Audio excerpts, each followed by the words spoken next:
네, 안녕하세요. 자녀와 부모의 행복한 성장을 돕는 하브루타 박미정 TV입니다. 네, 저희가 지지난 시간에는 유대인 부모들은 최고가 아닌 다르게 그것이 바로 자녀 교육의 방향이다. 그래서 최고에는 1, 2등 이런 등수가 순서가 있지만 다름에는 순서가 없다. 그래서 남과는 다르게 되라. 이런 가르침을 한다고 말씀을 드렸고요. 그리고 지난 시간에는 우리 교실의 현실을 보았죠. 아이들이 수업 시작한 지 5분도 안 돼서 모두 엎드려서 잠자는 이러한 교실에 우리가 질문이 있는 교실, 살아 숨쉬는 교실, 네, 이러한 교실을 만들어야 되지 않을까. 그러기 위해서는 정답을 알려주지 않는 그러한 스승이 훌륭한 스승이다. 또 유대인들은 정답을 알려주지 않는 스승을 위대한 스승으로 여긴다라고 말씀을 드렸습니다. 네. 자, 그래서 우리가 그렇게 질문하고 대화하고 토론하고 논쟁하는 하브르타를 가정 또 학교에도 모두 적용을 하고자 하는데 하브루타의 시작이 질문인데 질문을 하게 되면 그 전제 조건이 있습니다. 뭘까요? 네, 질문을 하고 나면 우선은 잘 들어야 됩니다. 바로 경청이라고 할 수가 있겠습니다. 질문을 하고 잘 경청하고 또 그거에 대해서 꼬리 묻는 질문을 하고 또는 토론하고 논쟁이 이어질 수가 있겠죠. 그래서 오늘은 질문의 전제 조건, 바로 경청에 대한 이야기를 해보도록 하겠습니다. 네, 오늘은 이렇게 그림을 가지고 함께 또 질문도 만들어 보고 이런 실습도 해보면서 경청을 함께 얘기해 보는 시간을 가지려고 합니다. 자, 어떤 그림인지 한번 자세히 보시겠어요? 네, 뭐 그림이 좀 작아서 잘 안 보이실 수도 있는데 자세히 보면 우리가 좀 잘 알고 있는 어떤 이야기의 한 장면 같습니다. 우리 오즈의 마법사 기억하시나요?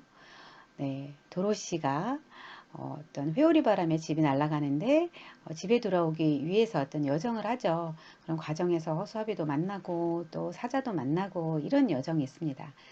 자세히 보시면 이제 그렇게 등장인물을 보면서 아마 이것이 오즈의 마법사일 것이다. 이런 좀 판단이 추측이 되고요. 그런데 좀 많이 다른 부분도 있죠.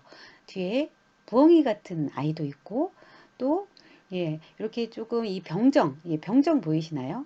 큰 병정도 있고 그 앞에는 아주 작은 요정 같은 빨간 드레스를 입은 인물도 나옵니다. 그래서 오즈의 마법사 비슷하긴 한데 어떤 조금 다른 이야기인 것 같긴 합니다. 그래서 제가 이런 그림을 딱 보여드리고 교육 때 한번 질문을 한 가지씩 만들어서 이야기해 보세요 라고 말씀을 드리면 처음에는 모두 머뭇머뭇하세요. 여기서 도대체 무슨 질문을 만들으라는 거지? 하고 당황하고 예, 머뭇머뭇하시는데 또 금방 질문을 만드셔서 하나씩 이야기를 하실 수 있게 되더라고요. 그래서 많이 나왔던 뭐 이야기도 있었는데 예를 들면 여기 빨간 옷을 입은 요정은 여기 왜 와 있을까? 쟤는 왜 왔을까? 여기에 나오는 애 같지 않은데 왜 와 있을까? 그냥 이런 질문. 그리고 저 뒤에 부엉이 같은 애 있죠. 저 부엉이는 여기서 어떤 역할일까? 이런 거. 그리고 사자가 왕관을 쓰고 있잖아요. 쟤는 왜 왕관을 쓰고 있지? 이런 질문도 할 수 있는 겁니다. 그러면서 거기에 꼬리에 무는 질문이 되고 하브루타를 하게 되면서 또 깊은 예, 토론으로 갈 수 있는 건데요. 또 어머님들은 이렇게 하세요. 저 핑크색을 입은 드레스를 입은 저 마녀? 요정은 도대체 뭘 먹어서 저렇게 허리가 날씬할까? 예, 이 어머니는 매일매일 다이어트 하느라고 스트레스를 많이 받던 그런 분이셨어요. 근데 저 너무 날씬한 저 요정의 허리가 보였던 거죠. 그리고 또 이런 질문을 만들고 수업을 하면서 또 이런 이야기를 제가 해드립니다. 이 그림을 가지고 아이들과 하브르타 할 때 아이들은 어떤 질문을 하는지에 대해서 이야기를 해드리는데요. 뭐 다른 선생님들이 수업하실 때 나왔던 질문 이런 것들을 함께 이야기를 해드립니다. 여기 보면 뒤에 뚱뚱한 부엉이가 나오잖아요. 그런데 어떤 남자아이가 이 그림을 보고 어떤 질문을 만들었냐면 쟤는 도대체 뭘 먹어 저렇게 뚱뚱해졌을까? 엄마 말은 잘 들을까? 감자튀김을 좋아할까? 이런 질문을 만들었습니다. 알고 봤더니 얘는 좀 통통했는데 매일 엄마가 너는 좀 그만 좀 먹으라고 하고 하루 종일 냉장고 문 연다고 구박하고 네, 그래서 이게 좀 몸이 뚱뚱한 게 이제 어떻게 좀 스트레스로 이렇게 다가온 그런 아이였더라고요. 그러니까 이 그림을 볼 때 저 뚱뚱한 부엉이가 눈에 들어온 거고, 그리고 거기에 또 본인이 투영이 되어서 그런 질문을 하게 된 겁니다. 엄마 말은 잘 들을까? 그죠? 그리고 또 어떤 선생님께서 수업을 하시는데, 어, 여자아이가 이런 질문을 하더라는 거예요. 이 앞에 있는 도로시로 보이는 여자애한테 얘는 도대체 몇 살일까? 이런 질문을 했다는 거죠. 그래서 선생님께서 얘는 도대체 몇 살로 보이는데? 라고 다시 질문을 했더니 얘는 10살 정도로 보여요. 라고 하더라는 거죠. 선생님께서 아니 얘가 왜 10살로 보이는지 한번 그 이유를 이야기해 줄래? 라고 했더니 얘는 일단 가슴이 이제 나오기 시작했고요. 생리는 아직 안 할 거예요. 그래서 얘는 지금 한 10살 정도로 보여요. 이렇게 이야기를 하더라는 거예요. 그런데 알고 봤더니 이 아이는 네, 요즘 성조숙증 이런 것들 굉장히 또 예민하고 그런 아이들도 실제로 많잖아요. 환경 호르몬 문제도 있고 여러 가지 환경 문제로 그렇게 또 성조숙증 때문에 고민하는 부모님들 아이들도 많고 또 매일 주사를 맞기도 하는데 사실은 이 아이가 성조숙증 때문에 매일 주사를 맞는 그런 아이였다는 거예요.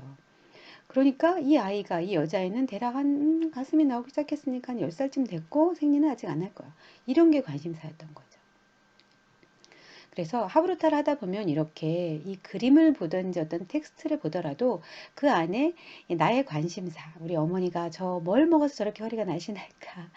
이렇게 이런 질문이 나오는 것처럼 본인의 관심사, 본인에 관련된 본인이 생각하고 있는 것들, 이런 것들이 사실 투영돼서 나오는 경우가 많이 있습니다. 그래서 우리가 아이들 이야기에 경청을 하라고 하잖아요. 그런데 이렇게 하브루타를 하다 보면 그 아이의 속마음, 관심사, 이런 것까지 경청이 가능하기도 합니다. 네, 그래서 오늘 이 그림을 가지고 경청에 대해서 함께 이야기를 나누는 시간을 갖는 거고요. 또 그림은 우리가 쉽게 질문을 만들 수도 있고, 그리고 텍스트보다는 더 친숙하게 우리에게 아주 시각적으로 다가오는 것이 또 그림이기도 합니다.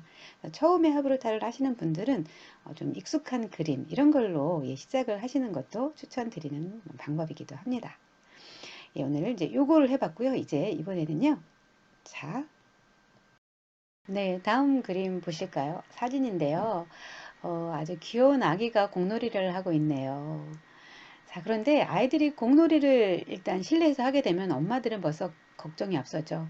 이렇게 쿵쿵대면 아래층에서 또 올라오진 않을까 벌써 걱정이 시작인데요.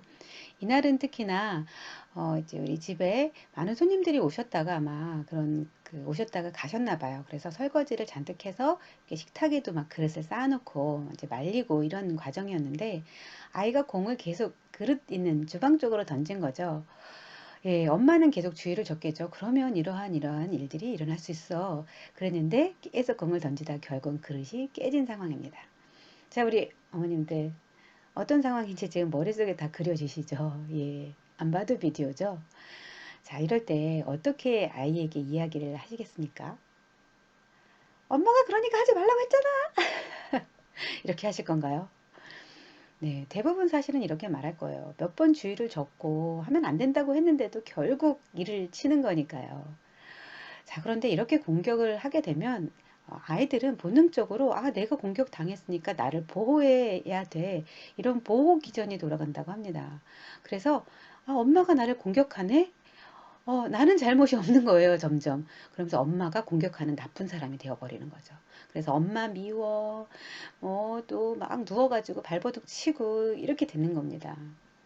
그래서 더 이상 생각을 멈추고 이렇게 생각을 하지 않고 자기를 보호하는 데만 두뇌가 돌아가게 된다는 거죠. 그런데 이 엄마는 어떻게 했냐면 그릇이 쨍그랑 깨지는 순간 아이도 놀랬잖아요. 엄마가 하지 말라고 했는데 계속 하다가 결국은 이렇게 된 거니까. 그랬을 때 놀랬어? 이렇게 얘기를 해준 거예요. 그랬더니 이 아이가 엄마한테 혼날 줄 알았는데 엄마가 그렇게 얘기해 주니까 놀랬어 이렇게 한 거죠. 그래서 무슨 일이 일어났어? 그랬더니 그릇이 깨졌어. 이렇게 한 거죠. 왜 이런 일이 일어났을까? 그랬더니 엄마가 이렇게 하지 말라고 했는데 계속 이렇게 하다가 이렇게 됐죠. 이렇게 한 거죠. 그래서 그랬구나. 그럼 우리가 다음번에는 어떻게 하면 될까? 이런 이야기를 또 나눴다는 겁니다. 그리고 나서 같이 치우고 이렇게 했다는데, 그래서 이렇게 질문을 던지면 아이들의 두뇌는, 인간은 그렇죠. 질문을 받으면 생각하게 되어 있습니다. 그래서 어떻게 문제를 해결할 건지, 또 왜 이런 일이 생겼는지에 대해서 아이하고 같이 이야기 나누고, 그리고 다음에 방향을 정하는데도 이렇게 질문으로 하는 것이 굉장히 좋다는 거죠. 그래서 우리가 경청은 어떤 눈빛도 경청하고 그 목소리도 경청하고 표정도 경청해야겠지만, 그 아이의 속마음까지도 사실은 경청하는 게 진정한 경청이 아닌가, 이런 생각을 해봅니다. 네, 그래서 오늘은 경청에 대한 이야기를 함께 나누어 봤습니다. 그래서 오즈의 마법사의 그림, 그리고 공놀이하고 있는 아기의 사진을 가지고 진정한 경청이 무엇인지, 이렇게 목소리만 경청하는 게 아니라 그 깊은 속마음까지도 이해하려고 노력하는 것, 그것이 바로 진정한 경청이 아닐까, 이렇게 생각해 봅니다. 오늘 하루 우리도 진정한 경청을 한번 연습해 보면 어떨까요? 네. 그래서 오늘도 저희 하브루타 박미정 TV 들어주셔서 감사드리고요. 다음에 또 더 재밌는 내용으로 찾아오도록 하겠습니다. 네, 감사합니다.